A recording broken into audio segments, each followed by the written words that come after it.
Chapter 1. My Early Days. I was born in a small town called Mainz, in a big land called Germany. Many years ago, this was when birds made nests in the old trees, and people walked on muddy roads. I do not know the exact day or month I was born, but the sun was warm and the sky was blue. People called me Johannes. My home was a simple house with a wooden door and small windows. Inside, it was warm and cozy. There was a big table where we ate our meals. A fire kept us warm in the cold winter months. My father worked hard to make our home comfortable. My father was a craftsman. He worked with metal. He made spoons and knives for people to use. Sometimes, he made bigger things for houses. It was interesting to watch him. He was strong and had clever hands. I liked to help him when I was old enough. My mother was a kind and gentle woman. She cooked our food, cleaned our home, and took care of us. She also taught me many things. She taught me to read and write. I loved to listen to her stories. She told me stories about animals, people, and magical places. I had a brother and a sister. We played together in the fields and in the woods. We built forts, climbed trees, and chased butterflies. We laughed and shouted and had a lot of fun. Sometimes we got into trouble, but we always made up. I loved to explore the world around me. I watched the birds build their nests and sing their songs. I followed the river and watched the fish swim. I collected stones and flowers. I was always curious about everything. I remember one time, I found a strange stone. It was shiny and smooth. I showed it to my father. He said it was a special stone. I was very excited. It was my first treasure. Life in Mainz was simple, but it was good. We had everything we needed. We were healthy and happy. I was a lucky boy. Chapter 2. A New Start. As I grew older, the world outside Mainz started to look interesting. I wanted to see more than our small town. I wanted to learn new things and meet new people. So, I decided to leave my home and start a new life. It was not easy to leave my family. My mother cried, but my father said it was time for me to find my own way. He gave me a strong hug and wished me good luck. With a heavy heart, I said goodbye to my brother and sister. They promised to visit me when they could. I carried with me a small bag with some clothes and a little money. I started walking. The road was long and dusty. My feet hurt, but my heart was full of hope. I saw many things on my journey. I saw tall mountains reaching for the sky. I crossed wide rivers where big fish swam. I walked through dark forests where birds sang beautiful songs. I met different people along the way. Some were kind and gave me food to eat. Others were strangers and didn't talk to me. I learned to be careful and trust my instincts. I slept under the open sky, using my coat as a blanket. It was cold at night, but I was young and strong. I learned many new skills. I learned how to make a fire to keep warm. I learned to find food in the forest, like berries and mushrooms. I learned to talk to animals. I watched them carefully and learned their ways. I saw how other people lived. Some people lived in big houses with many rooms. Others lived in small huts made of wood and mud. Some people were rich and had a lot of food, while others were hungry. I learned that life was not always fair, but people tried their best to survive. After many years of walking, I arrived in a big city called Strasbourg. It was a noisy place with tall buildings and crowded streets. People were busy buying and selling things. It was very different from my quiet hometown. I felt small and lost in this big world, but I was also excited. There were so many opportunities in the city. I hoped to find work and make a new life for myself. Chapter 3. A special idea. Life in Strasbourg was not easy. I worked hard every day to earn money. I tried many jobs. I cleaned houses, worked in shops, and even helped farmers in the fields. But even with all the work, I never stopped thinking. I loved to learn new things and understand how things worked. One day, while working in a bookshop, I saw many beautiful books. They had fancy covers and shiny letters. I wanted to read all of them, but the books were very expensive. Many people could not buy them. I felt sad because I knew how important books were. They could teach people new things and help them grow. I started to think about how books were made. People wrote the words on paper by hand. It took a long time to write a whole book. And because it took so long, the books were very expensive. I wanted to find a way to make books faster and cheaper. I spent many hours thinking. I looked at everything around me. I watched how birds flew and how wheels turned. I tried to understand how things worked. I wanted to use this knowledge to make a machine that could help me make books. I started to experiment. I tried to make letters with wood, metal, and even clay. I wanted to find a way to make many of the same letter quickly. It was not easy. I made many mistakes. Sometimes, I wanted to give up. But I kept trying because I believed in my idea. I worked in a small room in my house. I covered the walls with paper. I wrote down my ideas and drew pictures. I was always making something new. My room was messy, but my mind was full of ideas. I knew that if I could find a way to make books faster and cheaper, many more people could read. I wanted to share knowledge with everyone, not just rich people. This was my dream. Chapter 4. Making the printing press. I spent many days and nights alone in my small room. I built a big wooden frame. It looked like a big box. I wanted to use it to make books faster. Inside the frame, I made rows of small metal pieces. Each piece had a letter on it. I called these metal pieces letters. It was like a puzzle. I had to put the letters in the right order to make words. I wanted to make a whole page of letters. It was hard work. My hands were often dirty from the metal. I had to be very careful. I made a special kind of ink. It was black and sticky. I put the ink on the metal letters. Then, I pressed a piece of paper onto the letters. The ink from the letters made marks on the paper. These marks were the letters of the word. It was not easy. Sometimes, the ink was too thick and the letters were blurry. Sometimes, the paper was not flat and the letters were not clear. I had to try many times to make a good page. I felt like I was learning something new every day. I needed something to press the paper onto the letters. I made a strong wooden press. I put the paper on the letters and then pressed the wood down. This made a clear mark of the letters on the paper. I made many mistakes. Sometimes, the letters fell off the frame. Sometimes, the ink was too wet and the paper was ruined. But I did not give up. I learned from my mistakes and tried again. I worked hard to make the press better. I made the letters smaller so I could fit more words on a page. I found a way to make the ink drier so it would not smudge.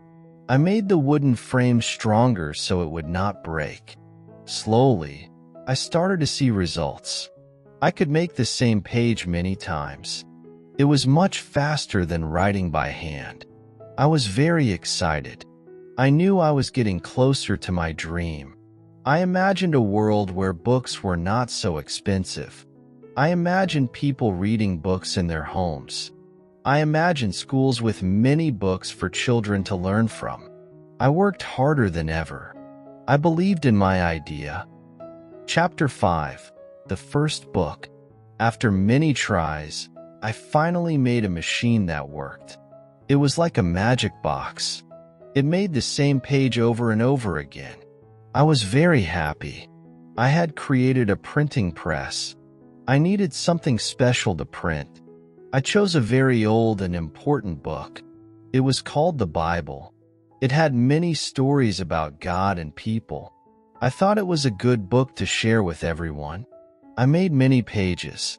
Each page had words and sometimes pictures. It was hard work. I had to be very careful. I didn't want to make any mistakes. The ink was messy, and my hands were always dirty. But I loved what I was doing. When I finished, I had a pile of papers with words and pictures on them. I needed to put them together to make a book. It was like a big puzzle. I asked my friends to help me. We folded the papers and sewed them together. We made a strong cover for the book. Finally, the first book was ready. It was beautiful. The pages were filled with words and stories. I was so proud of it. I showed it to everyone I knew. They were amazed. They had never seen anything like it before. I started to sell the books. People were very excited.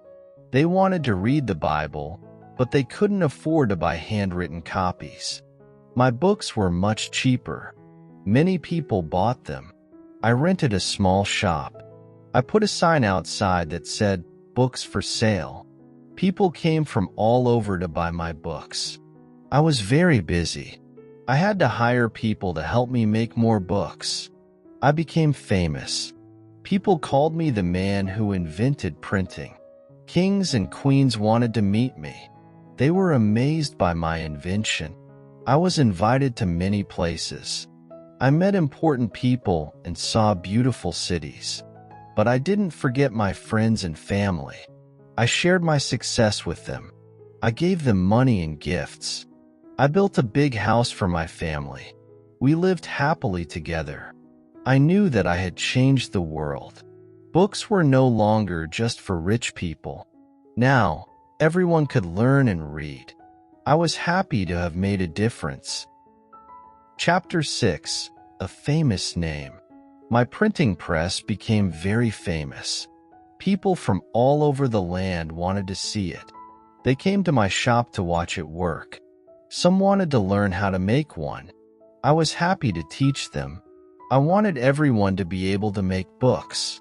I printed many kinds of books. There were books about history, stories, and even books that taught people how to do things like cook or build houses. People were very excited to read all these new books. They could learn about the world without traveling far. But making books was not easy. There were many problems. Sometimes, the metal letters would break. Sometimes, the ink would be too dry or too wet. Sometimes, the paper would tear. I had to fix these problems to make good books. There were also people who didn't like my invention. Some people thought books would make people lazy. They said people would stop thinking if they could just read about everything. Others were worried that books would teach people bad things. But most people liked my invention. I became a rich man. I had a big house with many rooms. I had servants to help me, but I didn't forget my old friends. I helped them when they needed money or food. I gave money to build a school for poor children. I wanted everyone to have a chance to learn. I traveled to many places. I met kings and queens. They wanted to see my printing press and talk to me. I felt important, but I was still the same person. I loved to learn new things and meet new people. I had a wife and children. My wife helped me with my work. My children loved to play in the big house. We were happy together, but my work kept me busy. I was often away from home. I grew old, but my mind was still sharp. I loved to read and learn. I wanted to keep making new books. I wanted to share knowledge with the world. I was proud of what I had done. Chapter 7. My family and friends. My wife, Katerina, was the kindest woman I knew. She was strong and hardworking. While I was busy with my printing press, she took care of our home and our children. She was always there to listen when I had a problem, and she made me laugh when I was tired. I loved her very much. We had 3 children, a boy named Johann and 2 girls, Anna and Elsa. They filled our home with laughter and joy. Johann was curious like me. He loved to ask questions about everything. Anna was kind and gentle. She loved to help people. Elsa was clever and creative. She loved to draw and tell stories. I spent as much time as I could with my family. We would have dinner together every night, and we talked about our day. We played games, read stories, and sang songs. On Sundays, we would go for walks in the woods or have picnics by the river. I taught my children how to read and write. I wanted them to love learning as much as I did. I told them stories about my adventures and about the world. I hoped they would grow up to be good and kind people. I had many friends who helped me with my work.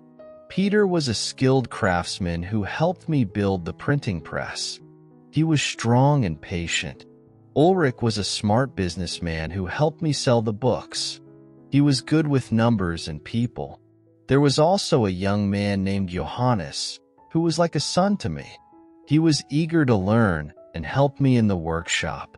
He was quick and clever, and I knew he would do great things. I loved spending time with my friends. We would talk about our work, our families, and our dreams. We laughed together and shared our problems. They were like a second family to me. Even though I was busy with my work, I always made time for my family and friends. They were the most important people in my life. They gave me joy, support, and love. Chapter 8. The End of My Life. My hair turned as white as snow, and my body grew tired. My hands, once strong and steady for setting the tiny metal letters, trembled a little now.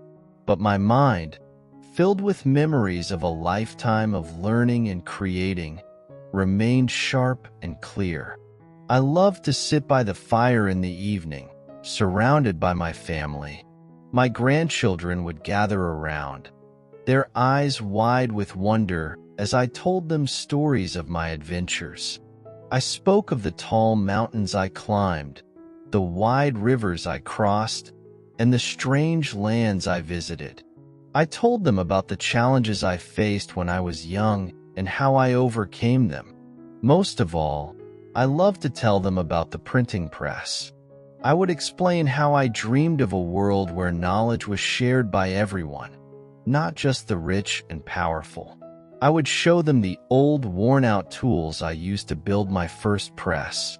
Their eyes would light up with excitement as I described how I put the metal letters together to make words and then whole pages. I taught my grandchildren to read and write. I wanted them to have the same opportunities that I never had. I wanted them to be curious and to explore the world around them. I hoped that they would carry on my dream of spreading knowledge and understanding. As I grew older, I spent more and more time thinking about my life. I was proud of what I had achieved. I had invented something that changed the world. Books were no longer rare and expensive treasures. They were now common things that could be found in many homes. I watched as the world around me changed. Cities grew larger, and people traveled farther. New ideas and inventions were born every day. I was amazed at how fast the world was changing. One evening, as I sat by the fire, I felt a peacefulness wash over me. I looked at my family, and my heart was filled with love. I had lived a long and fulfilling life. I had loved, laughed, and learned. I had faced challenges and overcome them. I had made a difference in the world. When it was time for me to leave this world, I was ready. I died peacefully in my sleep, surrounded by the people I loved. My family and friends were sad, but they also celebrated my life. They buried me in a quiet place, under the shade of an old oak tree. Even though my body was gone, my spirit lived on. The books I helped to create continued to spread knowledge and inspire people. The printing press I invented was used to print countless stories, poems, and ideas. With every book that was read, a part of me lived on. Chapter 9. A Legacy for the Ages. They say that a person's life is like a river, flowing from a small stream to a wide ocean. My life was like that river. It began in a small town, flowed through many challenges, and finally emptied into a vast sea of change. I am no longer here to see it, but I hear whispers of how my invention has changed the world. They say there are cities filled with books, where people of all kinds can learn and grow. They say scholars and thinkers use my printing press to share their ideas with the world. I am proud to know that my work lives on. It is like a seed I planted that has grown into a mighty tree. It provides shelter and knowledge for countless people. Though I cannot see the future, I believe that the power of the printed word will continue to grow. It will bring people together, inspire new ideas, and shape the world in ways we cannot yet imagine. My journey is over, but the story of the printed word is just beginning.